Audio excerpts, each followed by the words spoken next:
25শে জানুয়ারি আমাদের একটাই reception bride ছিল হালি শহরে, আর আমরা 2টোর সময় বাড়ি থেকে বেরিয়েছিলাম, 2:30-এর ভিতরে পৌঁছে গেছিলাম। আর এই যে ব্রাইডের বাড়ির পাশে একটা সুন্দর সরস্বতী পুজো হয়েছিল, তো এই যে ব্রাইডের বাড়িতে পৌঁছে গেছি আমরা।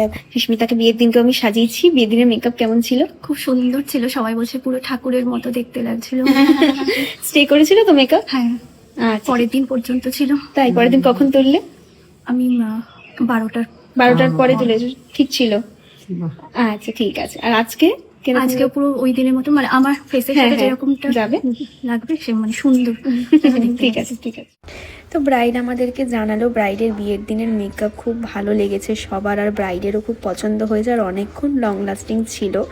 তো তোমরা শুনতেই পেলে, ব্রাইড পরের দিন দুপুর 12টার সময় মেকআপ তুলেছে, ততক্ষণ তার মেকআপ সুন্দর ছিল। আর রিসেপশন লুক কমপ্লিট করে আসার পরেও ব্রাইড আমাদেরকে মেসেজ করে জানিয়েছে যে রিসেপশন লুকও সবার খুব পছন্দ হয়েছে। তো যাই হোক, তোমরা যারা আমাকে তোমাদের স্পেশাল দিনে বুক করতে চাইছো, আমাকে কন্ট্যাক্ট করে তোমরাও তোমাদের স্পেশাল দিনে আমাকে বুক করতে পারো।